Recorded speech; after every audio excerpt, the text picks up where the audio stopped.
Yeah. Amazing.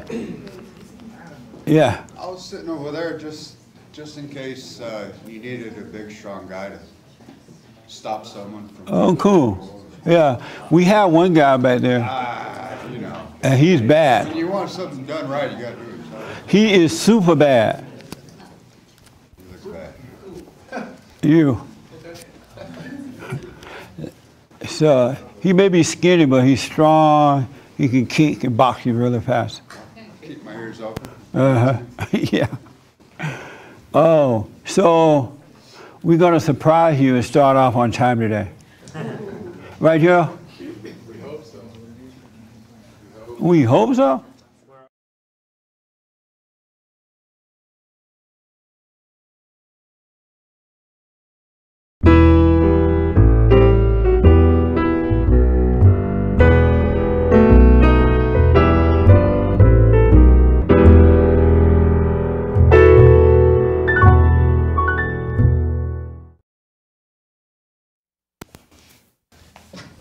Morning, everyone. Good morning. Please remember to silence all electronics.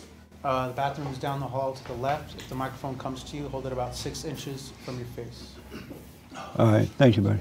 Are we ready? Yeah, we're live. Good morning, welcome to church. I'm Jesse Peterson. Happy Thanksgiving to everybody. I hope you had a good one. And good morning here again, and happy Thanksgiving. Good morning. I hope you all had a good one. Who did not have a good one? Who got in a fight with family members and friends? Oh, you did? James did too. I did a little bit, but not a lot. But it was nice. That's what made it nice. Yeah. Nothing like a good spiritual fight. So, anybody have any questions or anything that I need to respond to you? Any questions or comments? Yes, sir. We started? I'm sorry? Did we start? Yeah. This has been bugging me for a while, and I don't know, it's a weird question. Are we supposed to love the devil? Are you supposed to love the devil? You know, it says love your enemy, love everybody. Oh. He is our enemy. Do you love the devil? I don't know if I love everybody, but so I don't know. I don't think so. You don't know if you love the devil or not? No, I don't love him. You might love him? I don't. You don't love him. And how do you know you don't love him? I try to stay away from him or keep him away from me. You're not supposed to hate him with a judgment, because if so, that's why you fell into a fallen state, because you hated the injustice that his children were putting up on you as a kid. But and not hating him means that he would never have any control over you at all. But if you hate him, he's going to control you. But the Christian kind of motto of, even having love for your enemies and not hating them. Right. That doesn't apply to the devil? It does apply to him. It does. Right, because what happens when you don't hate him, when you don't hate evil, then evil can't get into you and control you.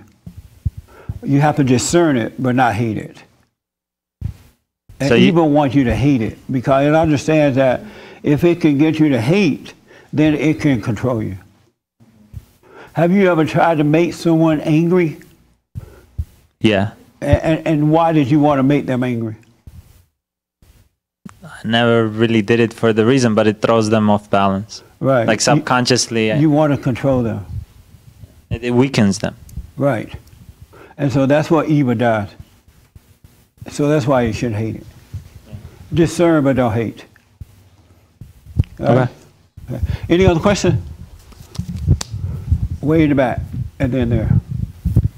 What's the difference between judging and correcting? When you judge someone, there's an emotion that comes with it. You either feel good about them or feel badly about them. That's judgment.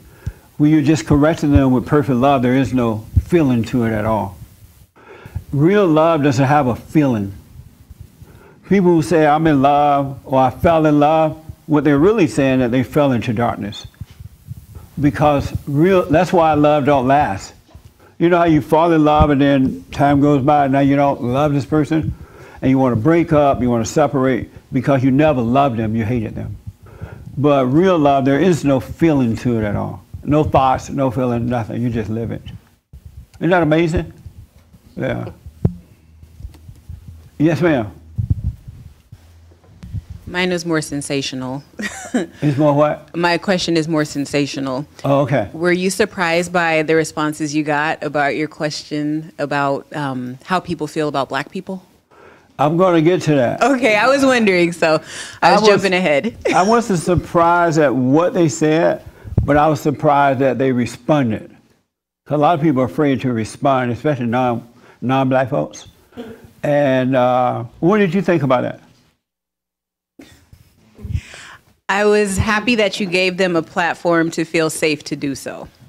That was nice. A lot of people wouldn't be that objective and that open. So it was okay. It was good. And sometimes it's good to hear what other people think. Right. You know, whether it's true or not. It's just it can be constructive criticism. Did you guys hear the response to that question on the radio show? How do you see black people? It was amazing, but not surprising though. A lot of people see them that way, but they just won't say it because they're afraid to say it. How do you see black people?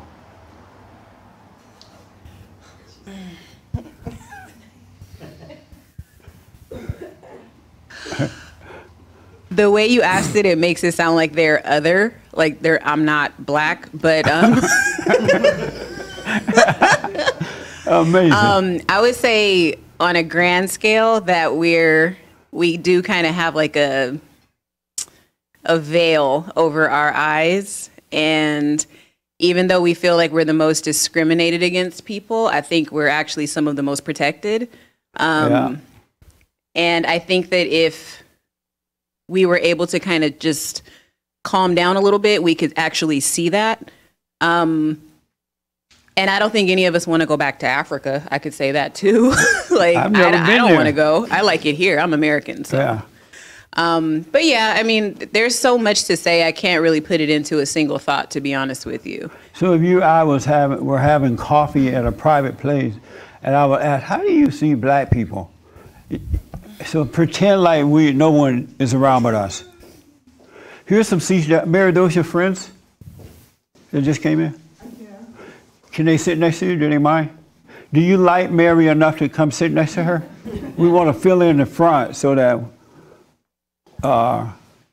when the people come in the back, it's easy. Go ahead.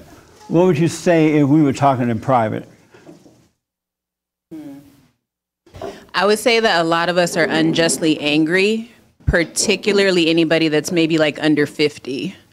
Because as a younger black person, I haven't experienced any outright discrimination or anything. Right. So I don't have anything to be angry about. So you see them as angry? I do see them as angry, but it's more like just kind of like when a kid is angry. Like they don't really know why they're angry. Right. They're just kind of mad because everybody else is. And I don't know, like I feel like when I hear younger people talk about like slavery and stuff like that, I personally haven't linked my heritage back to any slaves. I'm sure there could be some, but until I do that, I'm not claiming slavery as my own. Right. It's not mine. Yeah. So I don't know how you would describe it. It's just there's a lot of groupthink that goes on and no actual real, it's like thinking without thought. Like they're not actually using logic or anything or common sense, critical thinking. There's none of that. And even if I found out that my folks were enslaved at some point, it still would not affect me today. Right. It's so over with, you know. It doesn't even exist. Yeah. And then I wouldn't know if they were in the big house or in the fields. And that's my point too, because I think with a lot of us, you know, like they could be in a big house. That's true though, and maybe they were in the big house because you probably wouldn't be here if they were in the fields. They probably would have gotten killed. So if you think about it that way though, I think you can kind of let it go because personally, slavery is not my story. So I'm not, right. Like I said again, I'm not going to own it. My story started in the 80s when I was born. It didn't start, you know, some other time. So that's amazing you were born in the 80s. It sounds so long young ago, to me. doesn't it? It sounds so young. I'm not gonna tell you what year I was born. I mean, They didn't make TV yet. We used to have to prepare the big White House for the white people that owned the plantation I lived on, and they lived somewhere else. But they would come once a year to go hunting and things like that. And there was this big White House that sat on the hill. And so when they sent a message that they were coming, we would have to go up there and get it ready, cut the grass. The women would go and clean it, do whatever they do. So I know about the big house. I worked in the big house and in the fields. and I think that a person like you that actually experienced it, if you can come out of it, I don't know if you're unscathed or not. I don't know your innermost thoughts, but if a person like you can see beyond that and just live in the moment, I feel like it's really sad that, again, people my age and younger are associating with something that they, one, didn't experience, and two, something that a person that experienced the, what would you call it, like the leftovers, the outcome of slavery and things like that, you kind of experienced the tail end of all that stuff, and you still came out of it like a relatively normal person, I think. But the point is, there was nothing to come out of. When we were growing up, it wasn't all this discussion about slavery. And it wasn't, blacks were not blaming anyone for anything. We just lived, we worked, we went to school, we, did our thing with the church. And this idea of racism and slavery and all that, black people were not making excuses back then. It sounds weird. That's why it's so silly to hear it now, because when I was growing up, it wasn't like that. There were good white folks and good black folks and bad white folks and bad black people. And so this whole discussion is just insane. It's insanity. It's not Well, how even does it real. make you feel when you hear young people automatically go to the slavery thing or like I white know that they've supremacy, been whatever that brainwashed. is? Yeah. They truly been brainwashed by their parents, the educational system, and some of the churches. They're just brainwashed. They have no idea what they're talking about at all. Zero idea. And especially when they blame that on their own life not having a good life. Mm-hmm. It's their parents' fault that they're not having it. Right. Nothing to do with slavery. Very true. Yeah. Yes, Joel. What you were saying about the black people and We know how Joel feels about black people. Joel doesn't even know that he's black. He's like, I didn't know I was black until I started working at the radio show. No, I totally agree. Joel even said he wouldn't date a black woman on the radio. I didn't say I would. I said I haven't seen any that are interesting. So it's better off saying I wouldn't. I don't mean it like that. Of all, you've been on the earth 27 years. Let me stop there, because and you haven't it's not seen coming out one right. black woman that's worth it, that are interesting. I don't mean it like that. I do like black women. Yeah, you're digging a hole for yourself. But go ahead. No, I just with the question you asked about black people on the radio show, I just feel like black people aren't disciplined in right and wrong, because when they're so on the defensive when people correct them, to where people are afraid to correct them. But I feel like some of the fault is also on the people who don't want to correct them because they're afraid of the reactions. But the black people they're defensive so much that nobody wants to correct them, but it's their fault too. But at the same time, on the other spectrum, people need to not worry about what the results are going to be of it. Right. Because constantly nobody wants to correct them, because it's like, oh, they're gonna go off. They're gonna get mad. They're gonna get mad. You. They might swing. Yeah. But I mean, you can't be afraid of that. Yeah. Amazing. How do you see black people? This your first time here? I bet you had no idea that would be your first question. I'm going to church today. Nobody's going to ask me how I see black people. How do you see black? Are you Hispanic? No, I'm Mexican. Oh, you're Mexican. Okay. How do you see? What's the difference between Mexican and Hispanic? I really don't know. I never identified with being That's Hispanic, another though. made-up word. Yeah. That's why. But how do you see black people? Very negative and blaming a lot of people for their problems. That's really about it. Amazing. Let me ask a white person. How do you see black people? I definitely agree with what Joel was saying. I mean, I've seen that in my life. I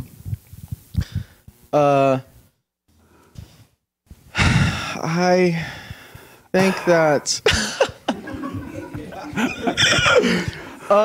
Yeah, I think there's a lot of this this victim card being played. You know, like I'm just this victim of everything, and because you have this, you know, if you're gonna have this victim mentality, then everyone's out to get you. So Yeah. I mean, So does it turn you off when you hear, like, black people, go sit down? what do you mean? Does it turn you off from black people when you hear them complaining and whining? Well, anyone who's complaining and whining is How about black people? turn off. Yeah. How about black people? Yeah. Oh, okay. It's okay, I'm black, you can say it. You won't get thrown out. Yeah. Yeah? Yes. Amazing. How about, and then I come there, how about you? How do you see black people? Anybody ever asked you that before? No. Not even at home when no one is around? No, I mean, my family's biracial. I have a niece and a nephew that come from a black father. So you really know what they're like. I mean, I don't witness it much, the victim card, but it's also not only playing a victim card, but also if not the victim, and then entitlement. Yeah. It's everything. Yeah. Joel and I had a discussion about transgenders. Is that right? Drag queen people. I don't remember. Remember how we can't tell if a woman is a woman now Oh, or a yeah. man? Yeah. What they yeah. call? Transgender, right? Transgender. And so I saw this person that was dressed like a female, but I couldn't tell if it was a man or a woman. So I ran back to the studio and I told Joel, I saw this person at the gym and I couldn't tell if it was a man or a woman, and someone introduced the person to me and I couldn't tell it was but they said it's a woman, right? And we thought how sad that is, huh? And Right. what do we think about it? That in society, if the woman looks a little bit more, has a tougher look or stronger features, Right. you question if they're a transgender or not. Right. But And that's before horrible. all this transgender stuff came about, you never questioned that. You don't wonder, is this a woman or a man, right? But now you do because so many people are doing it. Isn't that a sad way to live? And so, whatever that was for. Yes, ma'am. How do you see black people? Well, I see them as people that like to segregate themselves and kind of just alienate from everybody. I know I've seen that a lot when I went to undergrad to a school that was 95% Caucasian, 5% other. I saw it there a lot. I've seen it at work. Yeah. I've seen how they just never really want to have any type of friendship relationship. They're always gathering within groups amongst themselves. Right. And they're almost afraid. I feel like I see them as very afraid of everybody else. And they're only comfortable within their own group and, you know, their own people or people that are similar to them. Like I've only seen them associate with Hispanics or, you know, Latinos, like, Right. and that's about it. Everybody else, it's kind of like outside of the spectrum. I know for myself when I went to undergrad and, you know, they saw me coming and they're like, you know, well, come join us, you know, like you could be part of our organization. And I was like, I don't want to be part of any organization. I just want to, because I saw that happening a lot of like groups and cliques. And I was like, I don't want to be part of a group or clique. I want to be friends with everybody. And since then, they actually like never spoke to me again, which was a funny thing that they outcast me because I didn't want to join their organization Right. and their group, and I didn't want to identify myself with the 5%. I just wanted to be not part of any percentile. When the way I see black people now, when I was in a fallen state, I saw them as mean and, they couldn't communicate. They'd get angry really fast and you couldn't tell them the truth. And it's weird that I saw it that way. The reason I saw it that way because when I was growing up, black people were different. They didn't have all that anger. And they got along with people and they agreed and disagreed. And it really didn't matter what color you were, right? And when I was growing up, I never saw black people fighting at school and all that kind of stuff. I had one fight at school. It was we were on the playground. It was my turn to bat. And some black guy thought it was his turn, so we fought over the bat. And then the principal whooped us for fighting. I never had another, right? Before I could get home, my grandmother knew about it, and I don't know yet how did she find out, because we had no telephone. But it made it home before I did. And so what happened was I went up to Indiana when I was going to the 11th grade, and I went to Edison High School. It was predominantly a black school with Mexicans and Hispanic, but mostly black. And they elected the first black mayor of Gary, Indiana, and that very same next day, all hell broke out. Blacks were fighting in the hallway. They would walk up to white people and just stand in front of them and dare them to move. I mean, get out of my way, that kind of stuff. And it was just amazing to see that kind of anger coming out of people. And also when I went up to Indiana, they had gang members and stuff like that. And I had never seen that growing up. And so it made me not comfortable around black people because I didn't grow up that way. So it made me realize that it's how you're raised. It's really not about the color at all. It's really about how your father and mother raised you, the example that they are for you. And so now I see most black people as being in a fallen state, like whites and Hispanics and others. They're just angry and they can't see. And because they have been catered to for so long, rather than repudiate it, generation of it have just gone down from each generation. And if you don't deal with evil in a timely way, it will destroy you. It will destroy you, your kids, the cat, the dog, the paint on the house, and everything.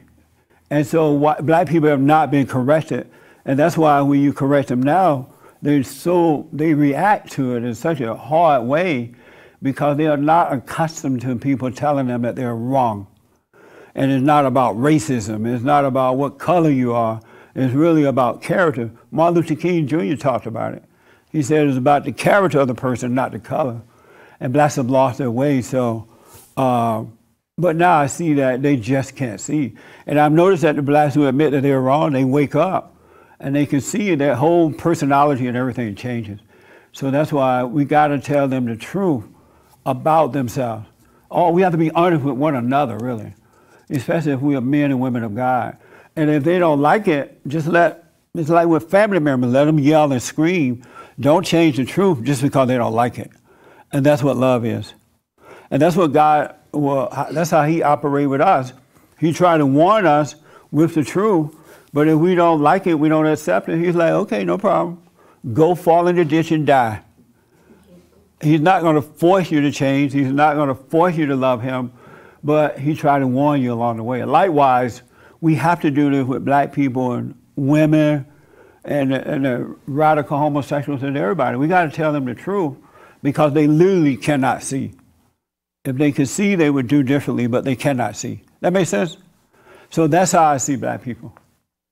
They're victims because they have had parents who have failed them, and not because of slavery or racism or any of that kind of stuff. Not one iota. Who are you waving for? I was waiting for my son, Andrew. Come on, Andrew. That's amazing. Hey, Andrew. How are you? I'm good. All right, man. I told him to go to the bank for me. I didn't know. This is my first time. Oh, I'm glad you're here. Any questions about? Oh, getting the mic to her. I'm very, this is different. How did you hear about us? Well, my twin identical boys listen to Oh. you every day. You, Ben Shapiro, a couple other people. So I come in from work, Right. from American Airlines, and I'm very diverse. And my boyfriend happens to be Jewish, second one. Wow. And I do believe a black woman it's dating a Jew. Christian too. You know there's a God. Yeah, because I think he's calling him. But nevertheless, I come in, and I like my twins' perspective, and they're actually Republicans. I'm independent. Okay. And nevertheless, so I So had I a met couple your of. twins at the bank. Yes, you did. Remember I told you about I met these identical twins? These two young black guys? That's one of them right there. Where's your brother? I see him on your show. So what? I always see him on your show. Who, James? Yes. The Hake Report. Yeah. And you almost ran over me across the street. So she like going down the freeway so fast, down the street, almost hit me. And then she turned around and came and apologized. I did. And so I thought this was regular church, and I was like, son, because we went and ate at Nick's, I was like, go get me some money. And so it's like a forum, I see. And It's like a that's what? interesting. I like that. Oh, good. It's different. Yeah. It's a real church. It's not like hooping and hollering and then I preach at you and sing you home, because you came here for something, right? And you want to leave at least having some insight about something rather than just the word. All right? So I'm glad you're here. Yes. I wanted them to come with me. Yeah. You parked in the red? Oh, so you got to go move your car. I know that. Because they're going to give you a ticket just like that. I know. Go move. His twin is in the car. Come and let them see what you look like. Come this way. Hey, twin. Come around this way so the people can see what you look like. Oh, no, Yeah. What's your name? Andrew. Andrew. So yeah, just walk across so they can see. That's one. And his brother looked just like him. Just like him. Okay, good to see you, buddy. Okay. So let me do this. So that's how I see black people, the way I see all people. Those in the fallen state and those who are not. That's just the reality of what it is. What I want to talk about a little Thanksgiving stuff, right? Kind of give you some hints on how to live. Most of you already know. What I notice is that most people, their whole life is thinking about living. You know, like, I got to get a certain kind of job. I got to get married. I got to live here or there. I got to get an education. I got to have certain kind of friends.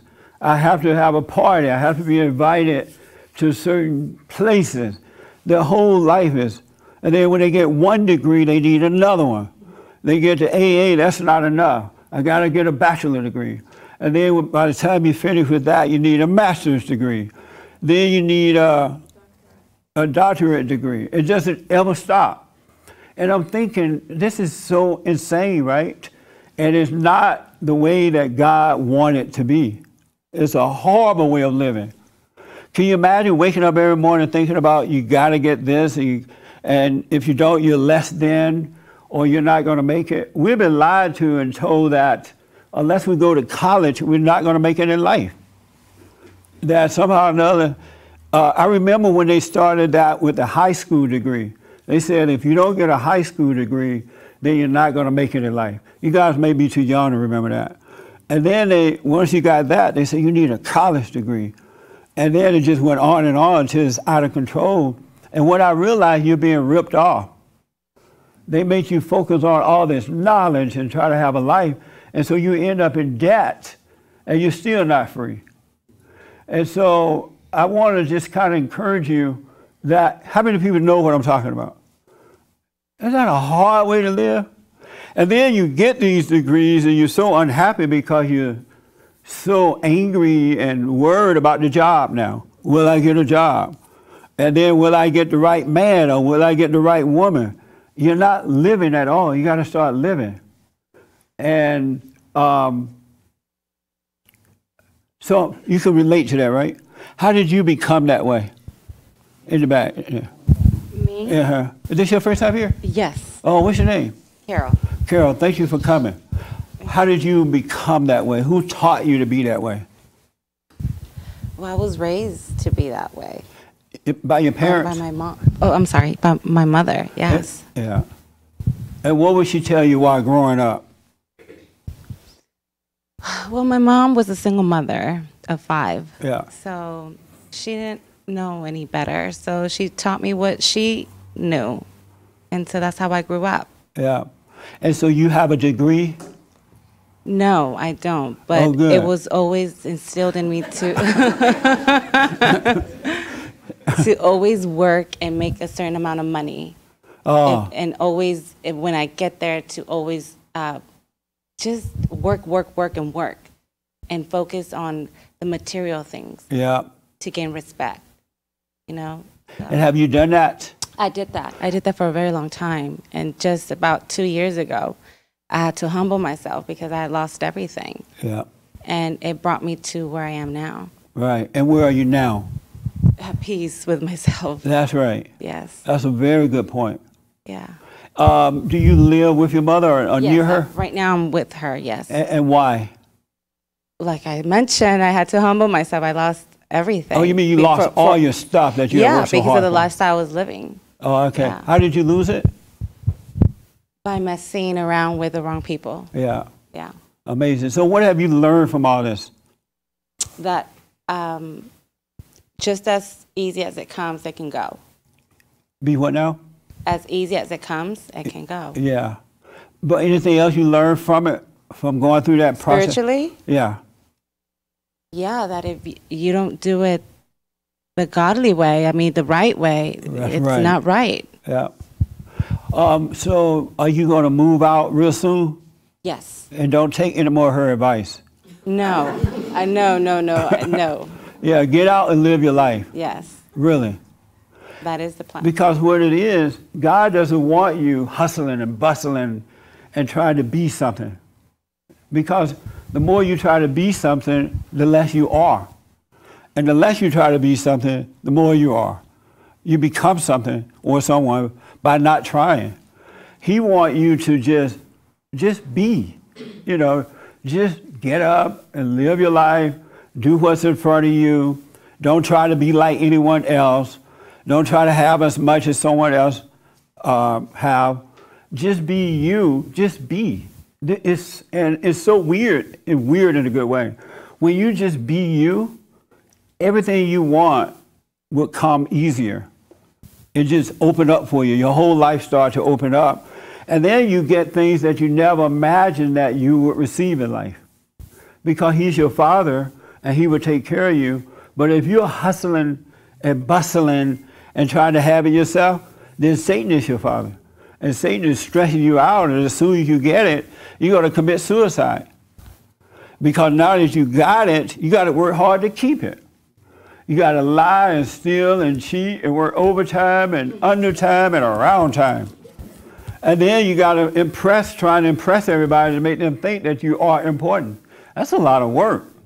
Have you ever tried to make people think you're important? That is not easy. You got to have the right kind of house, the right kind of car, and then they come over and eat up all your food, and you can't say anything because you're supposed to be it. That's a hard way to live. But I'm telling you, if you let all that go, meaning don't let that be your number one thing, you want to be a son or daughter of God and just live, and life will open up. It's not about, your identity should not be coming from the world at all. Not one out, it shouldn't be coming from your parents, it shouldn't be coming from the world, it should be coming from God, through you, out of you, from God. It's a perfect way of living. And it's mind-blowing to live that way. Because you have no stress, you have no worries, you're not concerned about how others see you, and you treat people the way you would like to be treated, meaning that you don't resent them, and you just be you. And that simple life is much better than that life that people are trying to create for themselves. You gotta just be. And all this knowledge that you're gathering, that's insane. People gather knowledge like a computer. They're constantly learning and reading and studying and remembering and all kinds of stuff. You don't need all that stuff. Knowledge has its place, but there's nothing like the knowledge of yourself and of the Creator. Nothing like that. If you don't know yourself and you have all the book learning, you're still a dummy. You got to know yourself. Most people have all kind of knowledge, but when you ask what type of person are you, they have no clue. They have no idea what's going on within themselves. And you've been set up by the world to live that way. And especially with the parents. I know a lot of parents, they just force, especially mothers, they force their kids, get an education, get this degree, get that degree. Come and live near me. You got to live here. You got to live there. They're controlling you from the grave, even if you don't get over it. And if you don't do it the way they want you to, then they hate you for it. You know? You got to become yourself. There's nothing like being you. It's so much easier. It really is. Yes, sir. Take the mic for me. So like I went to, right after high school, I went to community colleges for about like 5 years, and then I transferred everything to. You went to community college for 5 years? Yeah. Isn't it like a 2-year school? What were you doing? Smoking pot? That and many other things, yeah. But basically, like, because I hear what you're saying, but I think it could be misconstrued as maybe people are going to think that you don't believe in education. Because what I think is that, for example, like I was able to do community college at my own pace. I was able to get FAFSA, and so I wasn't spending a lot of money. I was doing it at my own pace. I was enjoying the classes, and then I was able to transfer everything to a 4-year and graduate, you know, because the fact is a lot of these places that I try to get a job at, they'll judge how much they're going to pay you based on what degree you have, you know? So that's one of the things. Like, I value education. I see what you're saying as far as like it's not the ultimate thing and you don't got to keep on going to please everybody else, but I do think that just like this place right here where everybody's talking to each other, that happens in the classrooms. What type of work are you doing now? My job is completely unrelated to my degree, but I do I'll rest my case. No, because the thing is this, like, it doesn't matter. One thing that my dad taught me is it doesn't matter what you get your degree in, you're always going to be able to use that in a different job. So I do telemedicine. I troubleshoot for electrocardiograph and ultrasounds, but my degree was in language. So I've been able to translate documents from English to Spanish and all that stuff. So it helped me. And the thing is that in my school, I learned all types of other stuff, and all of that helped me for this job, even though it wasn't directly related to it. So I think people can go at their own pace and still give respect to the fact that these institutions do bestow knowledge upon people. Amazing. I understand what you're saying. I do, but I want one person to respond to it. Let me go. I saw his hand first, and then you go ahead. How do you respond to what he said? I think just living life through 18 to 28 or whatever age, you're going to learn no matter what you're doing. I don't think it's exclusive to school. I think what I see in a lot of my peers is that they went the school route. I tried to do the school route, but I had to work. So I ended up juggling both, and work ended up taking a priority. Yeah. But the folks that I saw go the school route, they never developed any real skills. They just learned how to be students. And by the time they got out, I was working in jobs that you needed a master's degree for at 23 because I had so much work experience. So I don't think that anything replaces real work experience. Working in a team, having a boss, learning to put extra hours in, that's the type of stuff that that I think is really valuable. And though, you know, some jobs might say, oh, well, what's your degree? But when your work experience speaks for itself, if they're going to hire someone with no work experience just because they have a degree, that's not the type of job you want. They're pretty dumb. You want a job that knows how to recognize real work experience and knows how to invest and take a risk on that. And it's not as a risk as someone who, let's say, has a degree but absolutely no experience at all, who doesn't know how to work, who doesn't have the discipline, who picked up all these bad habits, you know, by being a full-time student their whole life, basically. Yeah. Another thing, and then I come right here, right there, Joe, in the black. Yes. I noticed that even with the young people today, and I would say 50 and down, they don't have real common sense. Some of y'all do. But when you're growing up differently, you have common sense. And common sense should be the light unto your feet. You know what I'm saying? And I noticed that with a lot of young people, they wait until, for example, they wait until they're 30 and 40 to get married. To me, why you wait so long to get married? You know? You're supposed to get married when you're young so you can be able. You know? And plus, kids don't want old parents. But you're supposed to get married young, but now they've been told to wait until they're 30 and 40. Or you hear a lot of young people say, especially millennials, I'm not going to get married. And then they turn 30 and 40, now they want to get married, and nobody want them. You know, they can't find a husband or a wife. Or they can't have a baby because the body messed up now. You know? And so the values are all wrong. It's been set aside. The values have been set aside for ego reasons. And you end up suffering for that later. We got to come back to common sense. And I want to respond to that, what you said in a minute, but here and then here. Okay. Do you have a degree? No, but I feel so deflated after what you just said. What? Because I don't know how many people in this room are married, but I'm going to say it's probably less than half. Right. So I'm like, oh man, it's never going to happen. But okay. No, it's going to happen. Maybe if I get a degree, I'll get a husband. Are you past 30? That's what a lot of girls think, but you know. Yeah. Are you past 30? I am. Oh, Lord. That's how I feel too. It's so funny. Okay. But no, I was just going to say something really quick about the degree thing. I think going to school, at least getting into debt to go to school, you should only do it if you're going to go into like math or sciences or something like that. Yeah. To where you're actually going to enrich the world or save lives or things like that. But in every job I've ever had, and in my what is now my career, I guess you could call it that, it was always who I knew because my employees were all degreed people. I've made more than every single one of them. Yeah. So it kind of makes you wonder, like, is it really worth it? Because I would rather hire someone based on experience, like he said, Yes. because you can have a degree in some field, but I'd rather have the guy that has 5 years of experience than the new grad. Yeah. The only advantage with the new grad is that I can pay them less and work them harder. Yes. So, and what I notice about the young people who they have the education but they don't have the common sense, like they won't even lock the back door when they leave.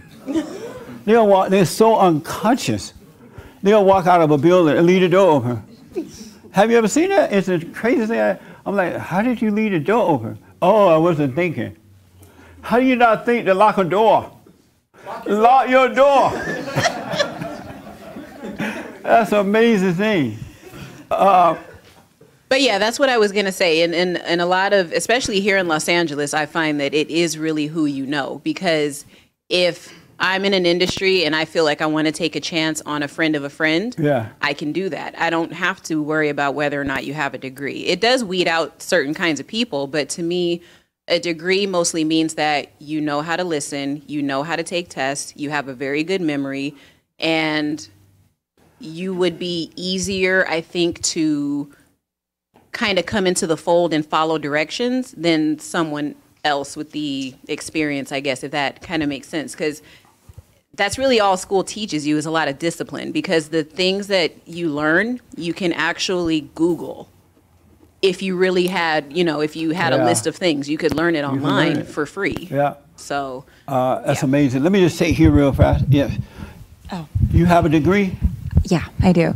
So what I noticed when I was growing up, I've had a job since I was 16, and I started going to school part-time and doing it at my own pace. And I was always pressured in I guess I added that pressure onto myself because I wanted to, I Can guess. you guys hear way over there? Speak up just a little bit more. Oh, okay. So I added the pressure on to myself. My mom never forced me to go to school or anything like that. So I do, from experience, I feel like when you're going through that route, sometimes you're so focused on getting good grades and, getting these classes and working that you forget about yourself and working on yourself. That's right. So I can see how what you're saying, comes into play. And I was in a relationship as well when I was in my early 20s, and I messed that up because I was so focused on school and I wasn't right within myself. Yep. So now I'm 30 and not married, and it's like, I get your point. See, you missed that opportunity to get married and start a family, chasing after that. Yes. You know what I'm saying? And you made the point that I want to make too. Education has its place. I'm not like knocking education, but self-knowledge and then knowing the one that created you is greater than any education you could possibly get. Self-knowledge will cause you to succeed in life in a full way without your effort. It will just open up because you now know yourself. And most people don't know themselves. They, as you said, put self aside to get all this worldly knowledge, thinking that that's going to make a life for you. Yeah. And it really doesn't. And self-knowledge helps you balance when you do and take like endeavors as far as school. You know how to balance it better than instead of just being stressed out and not having faith that God will provide every day and that's right. Just living your life. Amazing. And so you still want to get married? Yes. You would? Yeah. You think it's going to happen? I do.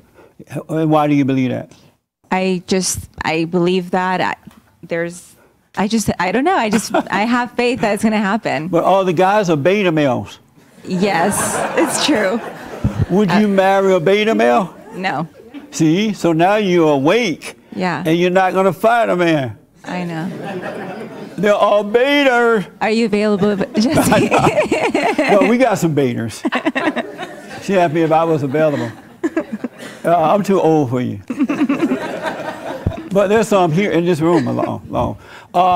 So do you know yourself? Have you started to get to know yourself? Yes, I feel like I'm learning. I'm starting. It's been a couple of months that I've been just focusing on myself, and yes, it's been great. Yeah. I wish I would have done this earlier in my life. That's right. But don't worry. Once you wake up completely, it's going to be as though you never missed a step. It's going to be like you have no past, you have no future, and life is amazing. And whatever your heart desires, you will receive it. God will give you a husband. It'll happen. It'll be the right man that you guys will stay together until death do you part. So if you know thyself, and it's going to cause you to know God, it's just going to be mind-blowing for you. Yeah. Also, to know thyself helps you to know the world. And once you know the world, that causes you to overcome the world. It's so amazing how that is. And you're going to see how brainwashed you've been. Yeah. Oh, It is amazing how brainwashed we are. It's stunning to think about the stuff that we've been told and we've been taught and we have believed into, and it's all lies. All lies. That's why it's not working, because it's all lies. One example, I'll use the Bible as an example. How many people know the Bible inside out? You know the Bible pretty good. You know the Bible. Yeah, don't be afraid. Y'all know the Bible. If you notice, and you could disagree with me, if you notice, knowing the Bible doesn't change your life at all. It does. You still have fear. You still have doubt. You still you don't have self-control. You're still crazy. But you know the Bible, and yet the world pushes the Bible on you. You got to read the Bible. You got to know the Bible. A friend of mine was reading the Bible the other day, and they came in and told me something. Oh, I got to read the Bible. I need to know. I said, like, go sit down. Your life is working very well. And he had allowed Satan to tell him that he needed to know the Bible. And there's nothing wrong with reading the Bible. But don't read the Bible to know the Bible. You are a seeker. You're seeking the kingdom. It's within, right? So read it and put it down. But you've been taught you got to remember it. You got to quote the scriptures. And people who are quoting the scriptures are absolute nutcases. All in the name of Jesus. It's no different than the education that you're getting from the universities around the country. It builds your ego and makes you think you know something that you don't, and your life is screwed up. Because if you know God, if you're a son or daughter of God, your life is going to change for the good. Everything kind of mellows itself, it evens itself out for you. You have a great life. But if you just know the Bible, that doesn't mean you know God. And life is rough. Kids hate you, relationships not working, out of wedlock birth, afraid to speak up, but you know the Bible. It's mind-blowing. Anybody disagree with me on this one? You disagree about the Bible? Okay, I'm gonna take a risk. Yes, sir. So like when Christ would go around and he would speak to people, right? He would pick people out, like one of his favorite students. He says, you know, come with me and I'll teach you how to be a fisher of men. And he says, but my father and brothers, I'm working with them. He says, don't worry, just, you know, if you want the kingdom of God, just you got to leave them. Come with me. Anyways, but a lot of people wouldn't understand the things he was saying. And one of his students comes to him and says, you know, teacher, why do you speak in parables? People don't understand you. He says, because they're not meant to understand me. If, like what so what do you disagree with me on? Or you say so, you disagree with me? So you can read the Bible.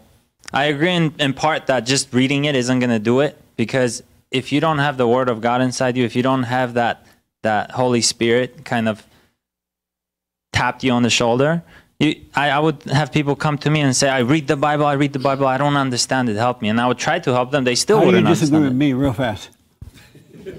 If you I knew you were tricking me. I knew it was a setup. Okay. I'm trying to, you know, if you do have the Word of God in you, like you say, I think the Bible is very important. And when you read it, you understand something completely different than people who don't have the Word.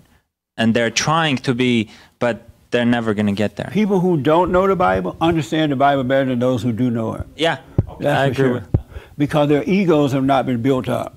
So they're open to listen. They're open to receive, right? But if you study and you have all this knowledge, you're not open to receive anything. Because all you're going to do, as soon as someone tells you something, you're just going to quote a scripture. You know what I mean? So do what you want with this, but I highly suggest that, again, education has its place, right? But don't live by education. You live by the knowledge of God within, knowing thyself. And so when you, let's say you have a degree, you're a scientist, as someone mentioned, and you're out there doing your little scientist stuff, at the end of the day, put the scientist away and just pick it up tomorrow.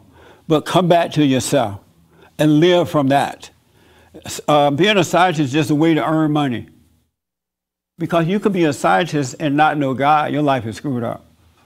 You just feel good about yourself. It's not meant for you to hold on to knowledge. Don't hold on to it. Use it as a tool, but don't hold on to it. You want to live from within. You want the Holy, as somebody mentioned, the Holy Spirit to guide you, and He will in all things. He will make your life perfect.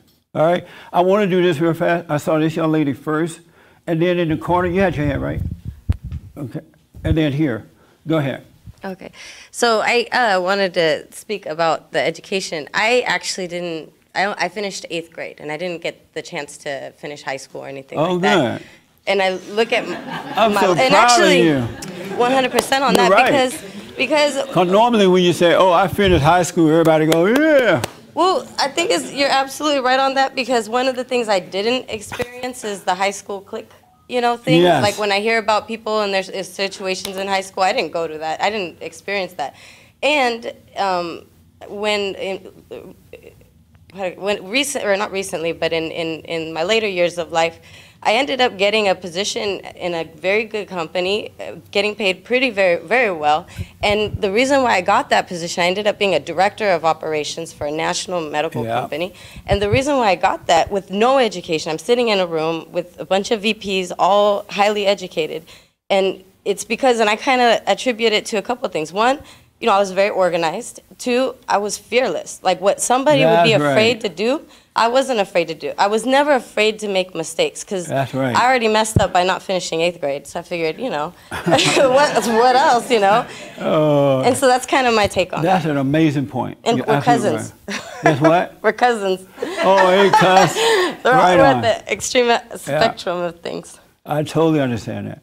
Yes, sir. Ready for, did you have your hand, Trevor? Oh, yeah. Okay, go ahead. No, I was relating as a, I sing and make music and stuff, and often I run into people that went to Berkeley and they went to college and they know all this technical music stuff, but they can't sing.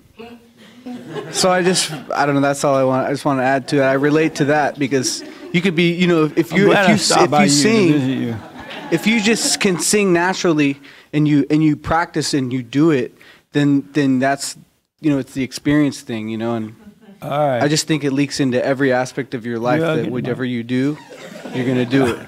No, you're right. I appreciate it. Because you can be educated on how to sing, but just because you know all the technical points, it doesn't You mean mean that you you don't can't. have that natural talent? Yeah, well, you're not tapped into just doing it. You could study how to sing, but if you're not just singing for 8 hours a day, and it's just like with God, I feel like that if you're not going through that filter of knowing yourself, like you said, throughout your life, then you're not going to What know how have to. you discovered about yourself that you didn't know prior to getting to know yourself? Well, the anger thing was a big deal. That I forgiveness, like that's how I found you, and realizing how powerful and impactful it was for me to forgive and be able to be relieved of that spirit, so I can have a clear, way of through life. I'm not skewed, and when you asked about how do you see black people, and when I realized that I'm able to see for myself now that I know myself more. Yes. That I can see in other people, like you said one time, when you become more awake, you could see the snake in the grass. Yes. And so now that I'm able to be more awake and discover myself, I'm able to see and identify with people who have the anger, and that they use their intellectual, knowledge and stuff like that to talk and sound intelligent and really come up with excuses, as opposed to being accountable and just acknowledging that they have that spirit of anger. One thing, and I hate to cut you off, I'm looking at the clock, but the one thing I want you to know, though, when you see this, don't judge the people for being that way. They can't see. There was a time when I could not see. And, I needed someone to point the way. So don't judge them. Be honest with them, but don't judge them. They literally cannot see. We've been in that fallen state before where you could not see. All right? Be honest, but don't judge. Yes, ma'am. I was just going to say that for the people that are over 30 that have never been married, there is hope. I got married when I was 33. That's encouraging. So, yeah, I got married when I was 33. Everybody has a different journey, is my feeling. You got married at 33? Mm-hmm. Oh, amazing. To a beta. To a beta? Yeah. And did you have kids too? Yes. Oh, good. Mhm. Are you still with him? No. I'll rest my case. Yeah. No, but you're right. And hopefully the people, I'm just joking, you can get a husband or a wife at 30. Right? But in the good old days when boys were boys, men were men, you knew to get married at an early age so you can have the energy and the insight and all that stuff for your kids. But yeah, you're right. So ladies, don't worry. You go to get a husband. If that's what you want. Yes, ma'am. Hold on for the mic there. Who is it? Right in the corner in the purple. I had one comment on the Bible. Yes. So I do read the Bible, but the Bible has been humbling for me because I'm in love with myself. And when I read the Bible, I find insight and wisdom because I know a lot of worldly stuff already. Right. I'm good. But the Bible is humbling for me. It's like, no, Dee Dee, you're wrong. Your stuff stinks. And my sons point it out to me. And they're very convicting. I think the Holy Spirit is speaking through them sometimes, but I've made them mad too because I am that mother. No, I need you to go to school and do this because I can't put you in this position where I am right now without this basic requirement. But they're like, Mom, I want to be cinematographers. Okay, son, we have that field, that department in my career. I work at American Airlines. So moving forward. You work at what? I work at American Airlines. Oh, okay. Everything is not check-in and ramp. Right. So moving forward, I'm like, son, I've made my sons mad at me. And it hurts. And I'm like, they're like, Mom, you're acting like Maxine Waters. You're so mean. but I'm not right. mean. I'm just like, When your son say you're acting like Maxine Waters, you know you need to back off. right. So, you know, that's why I just say flying out. I'll be in Hawaii at the end of the month. Yeah. So, but Let me ask you this. You said that the Bible humble you. It humbles me. And that you're in love with yourself, right? Well, yes. How many people love themselves? This is so good. Let me see it again. How many people love themselves? Amazing. This is mind-blowing. This is why we have church. How do you love yourself? Well, I love myself so much. It's Well, where not are you that. getting the love from to love you with? Well, I like the way I look. First off, You like I like the the way way you I look? live.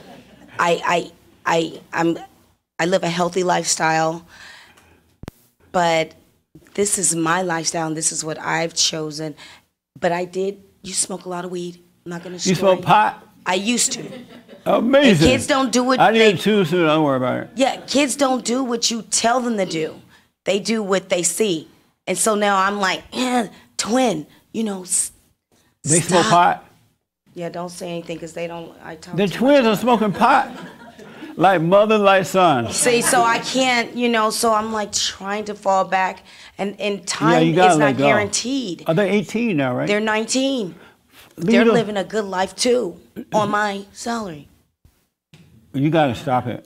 I'm trying. You should love your sons and set them free. I work too much, and that's what Listen, happened. listen. You got to set them free.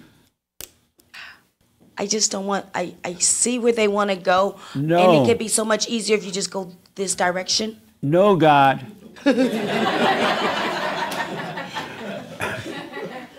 And I think I put a lot of pressure on them. You need to back. If they're 19, you need to leave them alone. I want to. It's hard. But you're going to destroy them.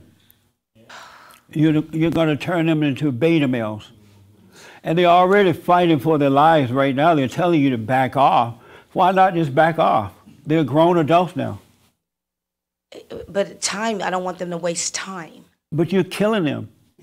What time are they wasting? It's I think just they their could life. be more productive with their time. And then don't tell them they don't 10 credits and 20 credits away. And they're so intelligent. And I think high school is just basic discipline. My opinion. Let me do this. What will you say to this young lady based on what you just heard? I don't have kids. I don't know. But she said, my sons are 19 years old. They're telling me to back off, but I want, because I see a direction I want them to go in. What will you say? I would say to leave them alone because I've been that age where I had people trying to control me like that, and Yeah. I did not like it. Yeah. You need, how is it that you love yourself but hate your sons? No, I don't hate. Yes, you do. No. I don't like their Wait, answer- decisions. No. I don't like How their is decisions. it that you love yourself but hate your sons? See, it's a sin to be vain, and I To know be what? like to be how I feel about myself. So the Bible convicts me, and then Well, it loving humbles me. yourself? Well, I love myself, but you can overdo anything, Right. and then I compensate with gifts and money and clothes and cars and iPhone 10s when they don't maybe deserve it. Yeah. So what, you're going to continue to do that? No, my aunt told me to stop, and she's a holy roller. She was like, "Stop! You're making it worse." But you can't stop? Because I feel bad because I think I worked a lot when they were younger, and then just compensated with gifts and things like that. That's amazing. What's Are okay. you going to stop? You Am I can't going? stop. Yes, I want to. I'm serious because I think I'm enabling them. Do they have a It's- job?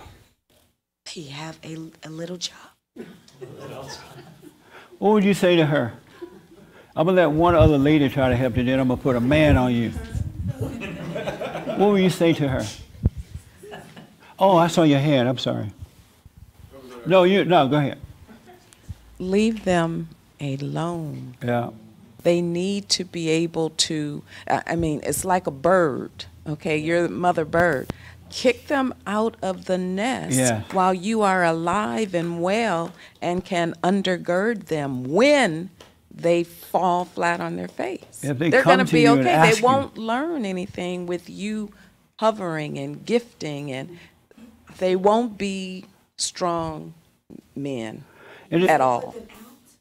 Yeah. She said, "You said put them out." Let me. But look, I'm scared some of the world, like, they're kind of naive. They think they know a lot. They are intelligent, but I don't want nothing to help. I mean, I don't want anybody to hurt them. but look.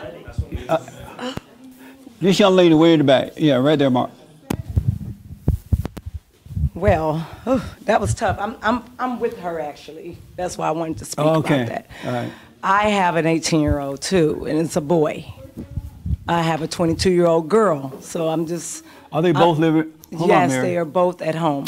They're both living with you. Yes, they are. Why are you keeping them there? Because it's expensive out here. The girl For is who? for them to live. But they're living with you. They don't have an experience. But if they go out in the world, where they gonna go? They gonna so- either sink or swim. I'm ready to kick the boy out. The girl, she's good. I must say, I'm a little biased. The girl, she's so good. She's got a real estate license. She's almost done, and actually she'll be done with school next month. That's This old break school my thing. heart. And I didn't This push is her. terrible. I didn't push her into school. She did it on her own. Trust me. I'm not the educator. If she had done it on her own, she would be out working and going to school. She is working. Having her own place, not at your place. That's how you do it on your own. She's not on her own. And you're doing her a disservice by treating her this way. It's not, at some point, she's going to go out into the real world, whether it's after you die or sometime. Eventually, she's going to go out there, and she's not going to be prepared. And that's going to be harder on her as an adult than it would be had you let her go earlier. I don't know. I have to disagree with that because she left home at 17 and went away to Missouri, far away from home, school. And she came And back. she was on her own without calling for anything. But why did she come back? She came back because her peers were not elevating, and she was. Her So she had to what? get away from her peers. But see, she can't deal with life. She needs to stay out there and deal with it. Well, no, if she's surrounded around people that, that she wasn't going anywhere, and she saw that, But she needs to get why away from couldn't that. she make that move without having to come home? Let's say she had friends Because who she were was not in going school. anywhere, move to a different room, hang out with different people. She When needed you're to on the make that campus? I'm sorry? She was on campus. Right. Surrounded around people. So for her, So her way out everybody was on to get campus away. was screwed up? Pretty much. That's Everybody how she except your daughter. I mean, that's the way she amazing. felt. I mean, so she came back home and she's finishing off now. I mean, she's a good girl. The boy is the one I have a problem with. And what's the problem with He's him? the one that's smoking weed and who knows what else Yeah. he's doing. What else he's smoking? Huh?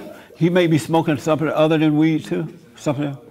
I don't know if he's smoking other than weed or if he's putting something else in his mouth. Oh. You know. You know why he's doing this? Why? He No, hates I you. don't. He hate me?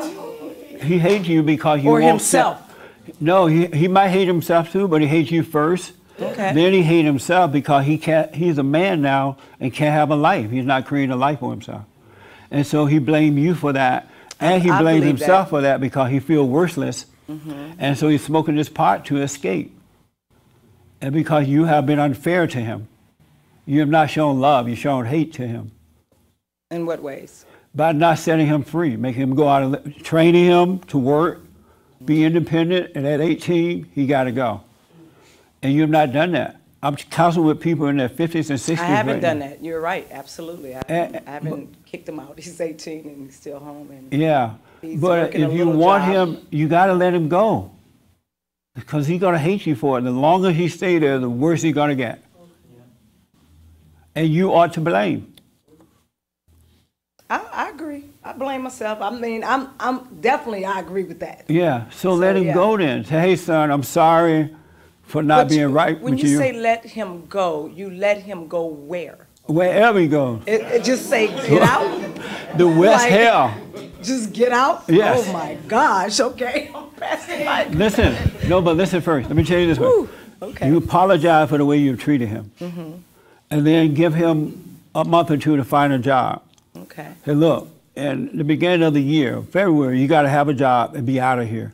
You got to move out in February. And that'll give him a chance to, and mean it. And that'll give him a chance to get out there on his own. Can I ask you this? If I send this kid out in the streets, because there's He's a not lot a of things. kid, he's an adult. Well, this young He's man. no longer your baby. It's still my baby. If I send him out, yes, he is. Yeah, no. Okay. And don't call him baby. Okay, if I send him Because in when the you call him a baby, he feels like a baby. It makes it weaken him. And so women got that bad, especially black women. You could be 90 years old. This is my baby. You still my baby. Yeah, it's true. Go Yeah, ahead. so if I send him in the streets and he's already weak, he's very weak. Right. You know, I have some strong children, but he's one of my weaker links that I try to keep near me because of that. And I saw that in him. So I send him out in 2 months, 3 months, whatever, and then he's lost. Right. And then he continues on with these habits that he already have within the home, Right, which could escalate into something bigger. right. He So- can end up dead. Right. I mean, anything. Yeah, absolutely. But if you don't let him go, eventually that's going to be the outcome anyway. Except he'll die at home with you rather than out there suffering through all this stuff and overcoming. He has a better chance of living by moving away than he does living with you. He's dying right now. He's not happy being a pothead, living at home with mama. Believe me, he's not happy about it. I'm going to ask him too. Are you happy at home? Okay. Yeah. Is this your friend? This is my sister. Do you agree with me or her? I agree with you. Have you been trying to tell her to let them go? No. Why not? If you see your nephew suffering, why not tell your sister, this is your fault, you need to let him go? I didn't look at it. I didn't look at it in that light. Oh, okay. But you see it now? Now I do. Yeah. Yeah. This is how boys become homosexuals and women become lesbians. Lesbian! Because they hate their mothers. Wow. And you take on the identity of what you hate. So you got to let him go. Are you going to do it? Figure it out. Yeah. No, let him go. Give me some insight to where it's that I feel that I can have that talk and see. Yeah. Yeah, absolutely. It's time. I agree. Yeah. Otherwise, you're handicapping him, and it's going to be horrible. He's not going to have a good life. I got to do this. I got to take a couple from here online to the folks who are watching, and then we kind of wind down. Yes, James. Apologize to your son. You were wrong. All right? And you're not the only one. Most mothers do this. That's why we got so many weak men in America today. They are beta males because they have the nature of their mothers. And then, God forbid, he meets some woman in this condition, she's going to destroy him. She's going to chew him up and spit him out. And then he'll be crying to you about that. And then you'll be like, I don't like her. She is so mean. All right? Yes, James. So Scott is asking if you can talk about shame. He says, I know that shame is connected with anger, but can you talk about it? Shame is not necessarily connected with anger. Our conscience can let us know what we're doing is wrong, and we feel embarrassed about it. And that helps us to overcome. Shame is good. It's not a bad thing. I know that the sluts are trying to take the shame out of being sluts. But you want to be shamed. I would want to be embarrassed if I'm making a fool out of myself or doing something that I know I should not be doing. And I would want that shame to correct me or help me correct myself. So shame is good.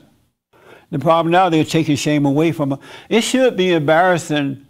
I know I've met a lot of people who are not married, young people, who go to their parents' house and have sex with the boyfriend or girlfriend. Anybody know that? Anybody know anybody like that? I'm not asking, have you done it?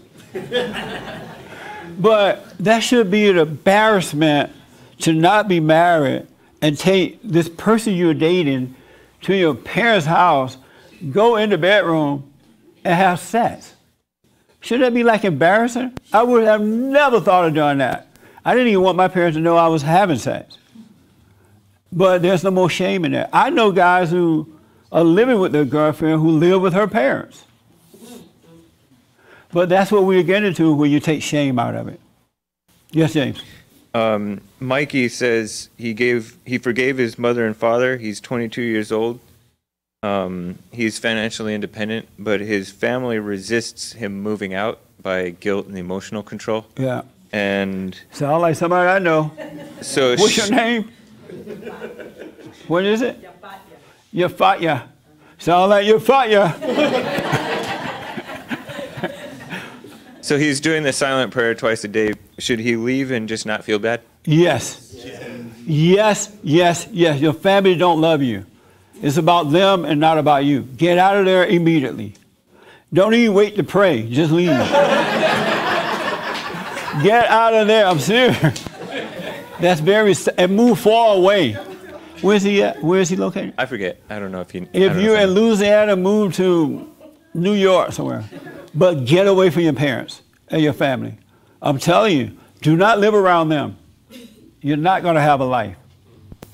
You're not going to have a life. That's why they want you to stay around so they can suck the life out of you.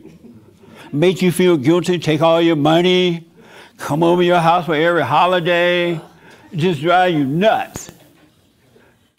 It makes you think you owe them something. You don't owe them anything.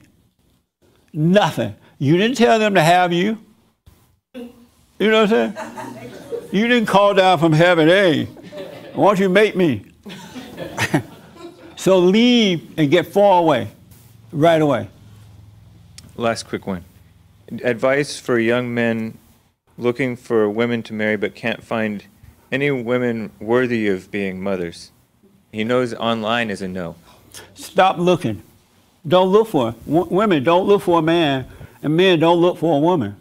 You seek first the kingdom of God in his right way, all things will be added. It will be added unto you. I'm telling you, it will be added. You're only supposed to seek what is right first. That's the only thing you should be seeking.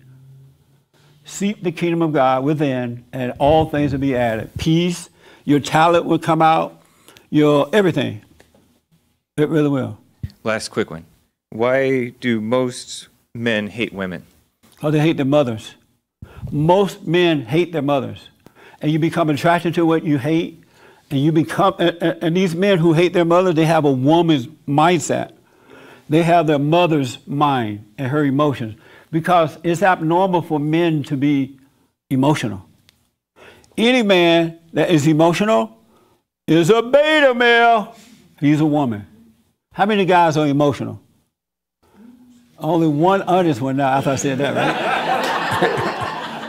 Thanks for your honesty, man. And the way to overcome that, you're going to have to overcome your mother. Because when you became angry at her, you took on her mindset. So you think and feel like a woman. I think it's just like natural to be No, it's not. No, that's not natural at all. Well, I think like it depends on what you mean, because you could experience it, but then nobody will even notice that you're experiencing you will, it. though. You won't have peace. You're not supposed to be feeling this stuff you go through in life. So you just don't feel anything. Is that what you're saying? My mama died. I feel a little sad for 3 days, and then I'm dying. You know, my father died. I'm sad for. I wasn't sad about my father, but because I loved him so much. But yeah, because you got to define there's emotion. a time for everything, but you want to become dispassionate. You don't want to be a passionate person. How do you define passion? I'm sorry? How do you define passion? Everything is so emotional for you. You're driven by your passion. You know, I have this great job, and I'm passionate about it, right? And every day you get up and go to work, and then as soon as something goes wrong, you lose the passion, now you want to quit. But if you were a dispassionate person, a logical person, you would never have to experience that.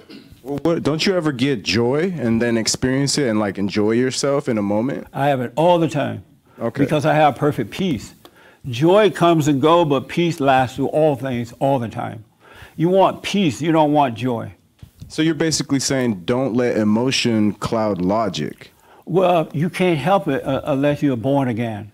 You got to come back to yourself. Right now, you are not you. You're your mother. And so unless you overcome her, you could never know what I'm talking about. You got to forgive. Let my emotion cloud my logic. You're not supposed to have it, though. Let's say you're married. I don't see how that's possible. You have as a human being, like something bad happens and something good happens, and you're gonna feel a certain way just because of the anatomy But you're not of your supposed body. to, though. You're only feeling it because you're in a fallen state. But that sounds You're supposed to robotic. have compassion. That sounds kind of robotic, though. Like to not feel anything, it seems very like artificial intelligence, where it's just a robot. But the person that's going through all these feelings is a robotic person. Because they build you up to let you down, to make you feel good. You got a new car, you're happy. The car is not old, you're unhappy. You love your wife as long as she's nice. The moment she's angry, you stop loving her. But if you didn't have those emotions, you do it based on real love, on logic. And it's not based on how you feel at all. It's based on what's right. But you can control the logic without letting it overcome you. No, you can't. You can't control emotions. You can't control anger. It controls you. It's a spirit. But you're cognizant of that anger, so you realize I got to do something about this. It's not like you just somehow shut it off and it doesn't come through anymore. You can't shut it off, and you can't do anything about it. It has to be taken away from you. And only God can do that. Once you forgive. And then He'll free you up. You put an invisible bubble around you, and you can live your life. And now life is about overcoming all that stuff you picked up while growing up. You start to overcome that. And you find yourself dealing with imperfect situations in a perfect manner. You're getting better, better, better. Your relationship is strong with God. You have an amazing life. But if you're an emotional person, you're not overcoming anything. What do you say? Have you forgiven your mother? Oh, I love my mother. Yeah, she's Have you great. forgiven her? Yeah, I feel like everything that my mother has done that was bad, it was just because she was an innocent human being, and it's like. Have you forgiven her? Many times. Have you forgiven your mother? Yes. You went to her and forgave her? My father too, actually. You're what? My father too. Oh, good. You went to them and forgave them? Yes. You went to your mother and said, "Hey, Mom, I'm sorry for resenting you." Yes. And what did she say? She was grateful. Actually, with my father, it was even more intense. It opened up a side of him that I always wanted to see. Yeah. Yeah. What did you say to your father? I just recognized all the great things that he's done in my life, and that I understand why certain things didn't turn out the way they should have. And I said, I realize that you're a human being and that you love me, and everything that happened was because you were going through things too, learning in life. And what did you say to your mother? To my mom, pretty much the same thing as it related to her specific life. And what do you mean by related to her life? Well, I think like a lot of the experiences these mothers in here are talking about, they want to shield their child, and I think it's important for her to know that that's not always the best thing to do. That you got to get out there and do your own thing. Yeah. And I think it's that point where you look into your mother's eyes and you guys are on a similar level where you look at each other as human beings as opposed to this mother looking down on a child. Do you live with her? No. Oh, good. Well, good, man. I hope you have forgiven them. Then you can overcome them. But I think it also goes deeper. Like when you were asking the question about black people, it sounded like you stopped at blaming the parents. But I think, don't you also agree that it goes beyond blaming the parents to the root? The root of the causes are much deeper than that. No. You don't think so? No. Because your parents either, by example and having faith in God, they live a perfect life. So as an innocent child growing up, you could stay on that same path. But when the father and mother are not perfect, they corrupt you and they cause you to fall off that path. But then how would you explain the fact that when you were younger, you felt like black people were different from how they are now? Because where I was growing up, they were different. But why? That's what I'm saying. Because they were decent people. But that doesn't explain anything to me. Like, if you tell me that somebody's decent, I'm trying to think, Meaning like, that- why are they decent? Because they didn't hate their fellow man. They respected one another. So what do you think is the cause of this new hate? That's what I'm trying to get at. Out of wedlock birth, number one. The men are not men, number two, and relying on the government, number three, and as someone mentioned, not thinking for themselves at all. They think in groups. They're no longer individuals. So you blame it on the government mainly? No, I blame it on the parents. But you also just said the government. But that's what's preventing them from getting better. They believe So in you're that. saying the root is the government? No, the root is the parents. The lack of good parents.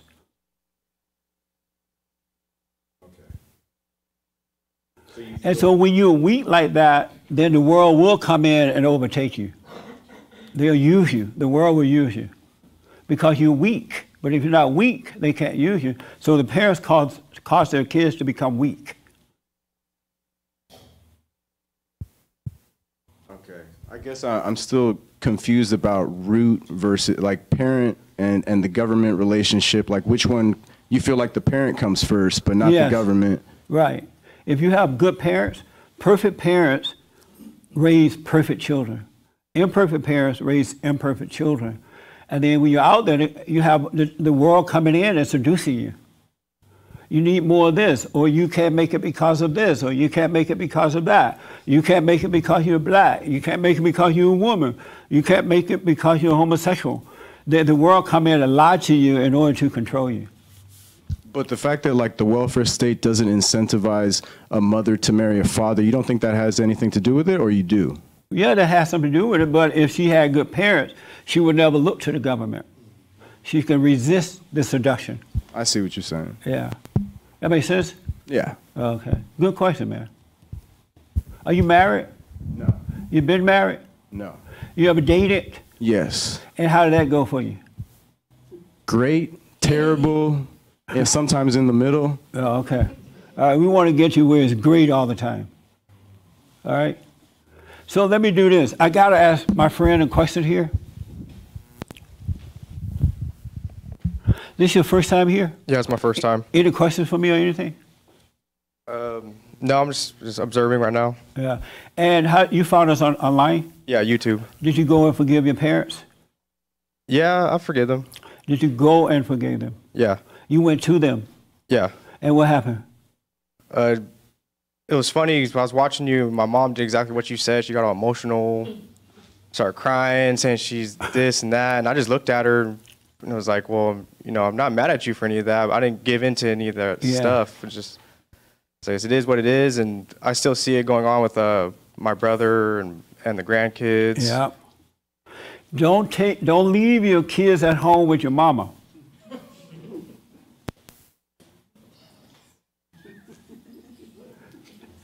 It is not safe.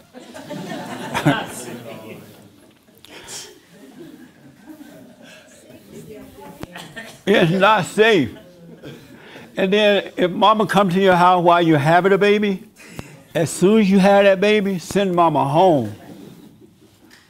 Because just like she sucked the life out of you, she's going to suck it out of your grandkids. That's why she's like, I want to be with my grandchildren. What she's saying, I need new life. I need new blood. You're like, no, Mom, you can't stay here. No, you don't love me. I should. And then they get a law passed that says you got to let the kids be with grandma. Have you noticed that? Don't do that. Don't leave your kids with mama.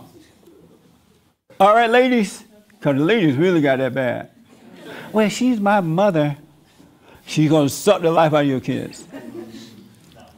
Anybody disagree with that? I do. You just, okay, one disagreement, then we got to end, folks. We're out of time. And why you disagree? This your first time here? Yes, it is. Welcome. What's your first name? Excuse me? What's your name? My name is Gabriella. Gabriella. Thank you for coming. I like to why do you disagree? I'm a very expressive person. Uh-oh. I don't need the microphone, my voice. No, we need it. Is it on? Yeah. All right. Well, if I had kids, I would want to leave them with my mom, because my mom, in my eyes, is God. So, and we don't leave with your mother if she's God. Why not? Because she's not God. But in my eyes. But then why do you see your mother as God in your eyes?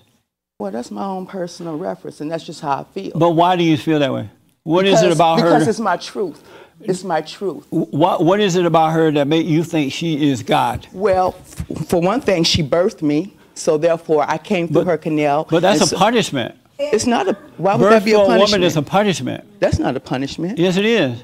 That's not because to me. you did what you did, you shall have pain during birth. Oh, I don't believe that.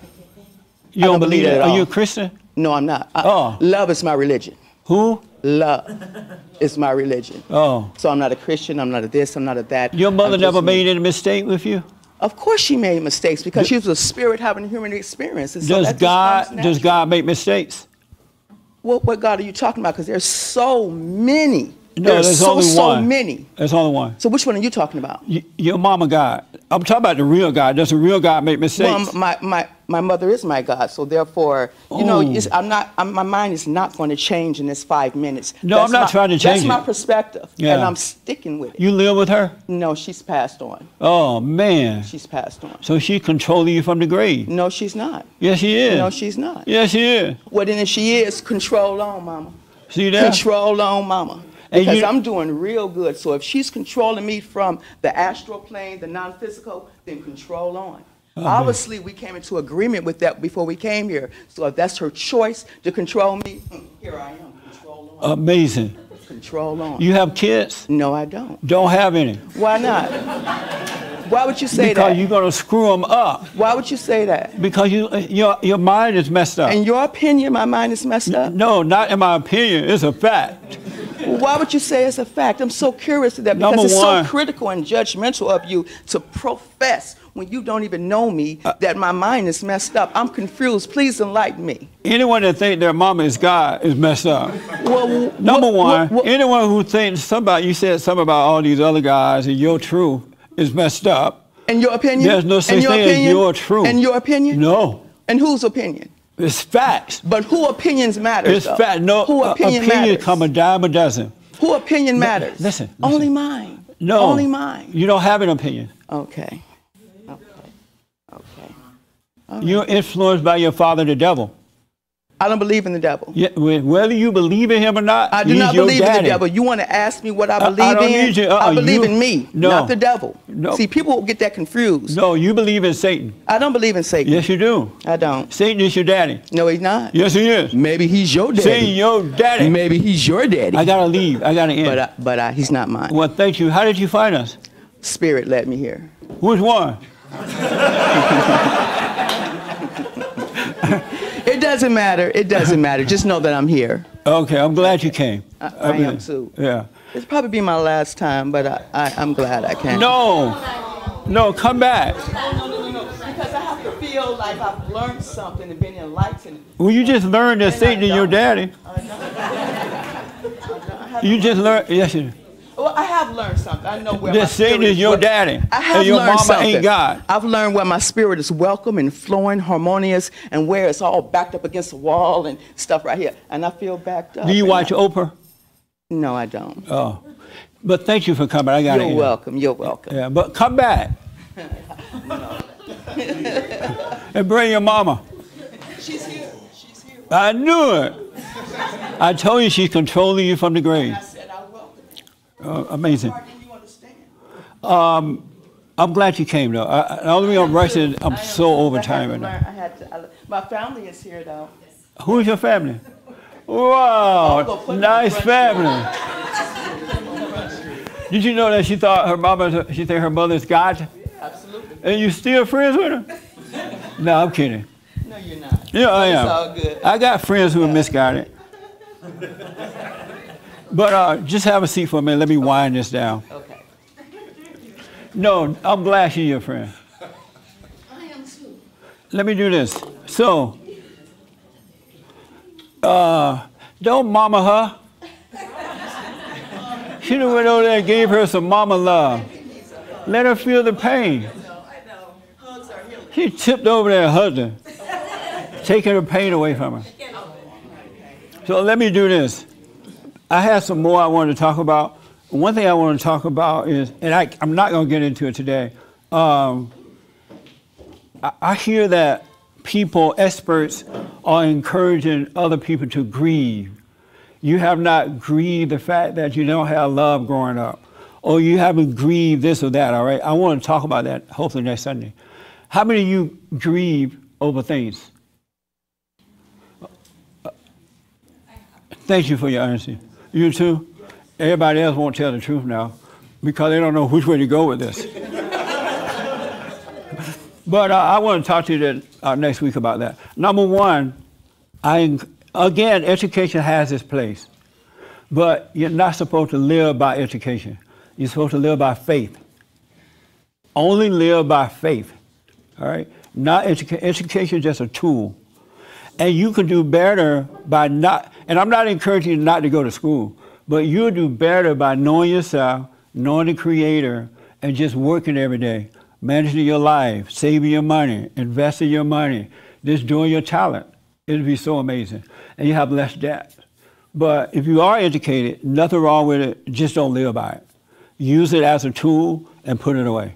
All right? Live by faith and live by knowing thyself. And when you know yourself, you discover God. It's going to be amazing. And so be honest with yourself, all right? The other thing is just be. Really, just be. Just live. And stay away from all these ideas that your father, the devil, is giving you. Just live, all right? Just don't believe any thoughts at all because every thought is from Satan, your daddy. Don't believe him. He's a liar. And just live your life one step at a time. Do the silent prayer, and it's going to be amazing. It really will open up for you. All right? The other thing is make sure you do the silent prayer. Thank you all for coming. And don't forget to support us, folks. We need your donations, your tithes and offerings. Don't forget to tune into the radio show. We will be back tomorrow at work. And again, I hope you had a good Thanksgiving. Is this coming Thursday night, the first Thursday night? It is? So we will be... No, I don't think so. Yeah, no. Oh, okay. Well, no meetings this week, all right? And I really hope that you become individuals. You can't take that wide road that leads to destruction. You have to take that straight and narrow path and just be you. And then the last thing, know for yourself that you know that you know you know. Not because I said it, not because your daddy or your mama said it, not because the teacher said it. See it for yourself. Then it's yours, all right? And also, when y'all come back, I want you to tell me where are you getting this love from that you love yourself with? Because a lot of you said you love yourself, right? And so next week, I want to know, how are you loving yourself? Is that a good question? All right. So, let the wedding couple come down real fast. Come down here. I don't know if are you ready? If they stand up, can it be seen on the camera? If they stand up in the front, they'll see like a little bit. On the bottom on the bottom, they can see a little bit. Come down here. They just got married. Hey, yeah. All is well. Handsome couple too, huh? Man, you got yourself a pretty wife. Yeah, I did. You got it. Amazing. So, how long you been married now? A month and a half? Yeah. A month and a half. Yeah. How's it going? Good. Oh, yeah? Everything's super busy. Yeah. Yeah, life is just every day. It's like riding a bull. And y'all had a fight yet? Not really. Not really. No. Not really. They say not really. That means yes. Oh, yeah. Nothing substantial, just a little. I mean, we fight over. Oh, hold the mic. Maybe he's a little bit disorganized. Oh, yeah. But, you know. Men are disorganized. Yeah, I handle that. Yeah. Yeah, but it's good. It's good. Right on. Yeah. I did the wedding. Isn't that amazing? It was so nice. Yeah. So, congratulations. Now you got to make a lot of babies. Yeah, we want to. So let's get this started in here. And I was about to talk about that because when you were talking about education, I was about to tell my story, but you know, I'm a little bit shy. So of course. Yeah, I was studying psychology in I'm from Colombia.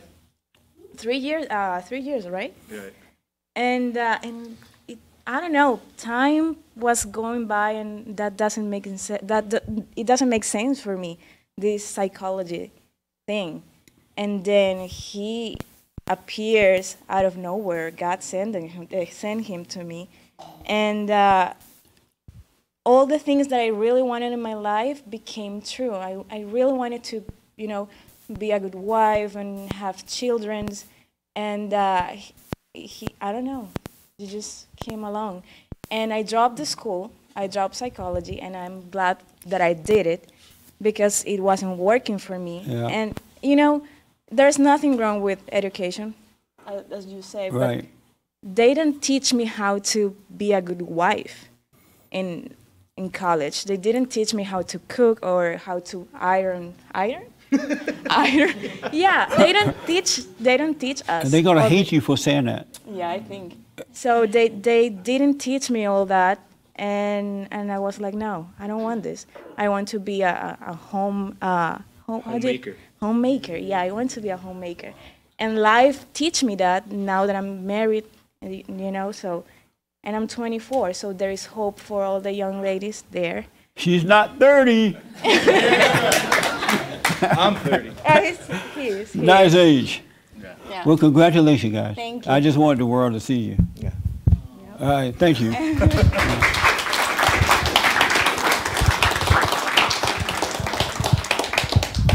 Lock Your Door. Remember we did a Lock Your Door got married, right? Well, they had a baby.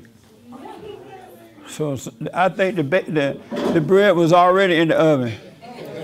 But at least they got married before the baby came. So congratulations to them as well. So thank you all. And we need your support. So what's your name? Esteban going to come around and take up the donations. All right. Thank you all for coming. I appreciate it. So let me do